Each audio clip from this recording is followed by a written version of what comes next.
El maximato. Procesos que explican el establecimiento del maximato callista.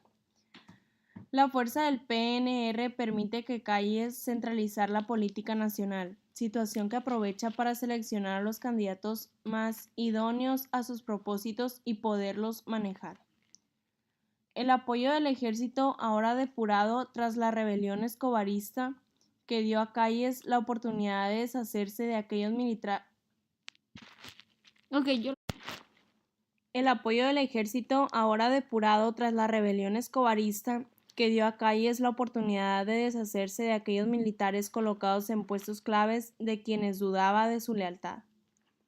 El control del ejército por los callistas en el Congreso, que permitió a Calles contrarrestar a grupos opositores. El control ejercido por los callistas en el Congreso, que permitió a Calles contrarrestar a grupos opositores, así como presionar y debilitar al presidente en turno, establecido la diarquía que caracterizó este periodo.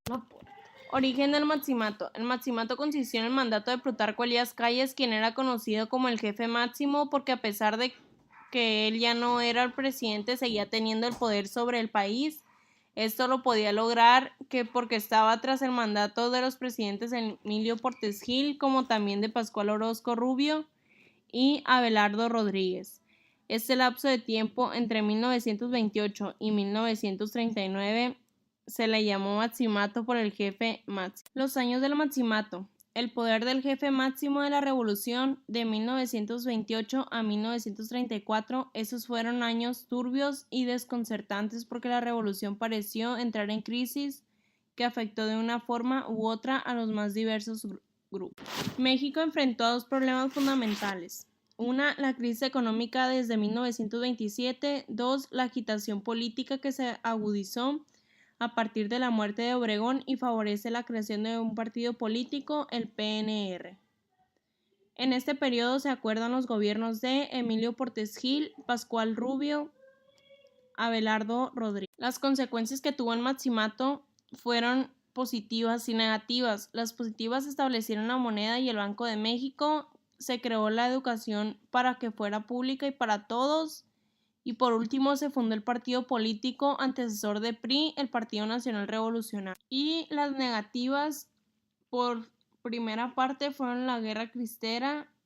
En ella se crearon iglesias, seminarios y conventos y se asesinaron a más de 200,000 mexicanos. México vive la Primera Guerra Civil, el 100% religiosa, se expulsa a las religiosas y sacerdotes extranjeros y se fusila a todo aquel que predique o practique la religión. Por último, Calles cierra la iglesia para tener control absoluto en todo el país. Y por último, las negativas. Una de ellas fue la Guerra Cristera, en ella se crearon iglesias, seminarios y conventos. Se asesinaron a más de 200,000 mexicanos. México vive la Primera Guerra Civil, 100% religiosa. Se expulsa a las religiosas y sacerdotes extranjeros y se fusila a todo aquel que predique o practique la religión. Por último, Calles cierra la iglesia para tener el control absoluto en todo el país. Plutarco Elías Calles fue un militar y político mexicano, presidente de la República entre 1924 y 1928. Su importancia en la política mexicana, sin embargo, se prolonga más allá de su mandato. Promovió el acceso a la presidencia de su predecesor, Álvaro Obregón, de 1920 a 1924. Permitió la reforma constitucional que posibilitó la reelección de Obregón e influyó a sus sucesores, hasta el punto de que el periodo de 1928 a 1936 es conocido como maximato por la sumisión de los presidentes a la figura de Calles, apodado el jefe máximo. Pascual Ortiz Rubio, político mexicano, presidente de la República entre 1930 y 1932, estudió ingeniería en la Escuela Nacional de Ingenieros de México y se tituló como topógrafo en 1902. Ejerció su profesión en Michoacán e intervino en la política local, primero como diputado y luego como gobernador entre 1917 y 1902.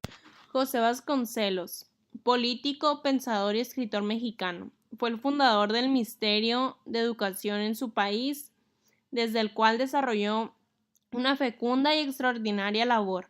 lo que le mereció el sobrenombre de el Maestro de la Juventud de América. Lázaro Cárdenas, militar y político mexicano que fue presidente de México entre 1934 y 1940, recordado y querido como uno de los mayores estadistas mexicanos de todos los tiempos.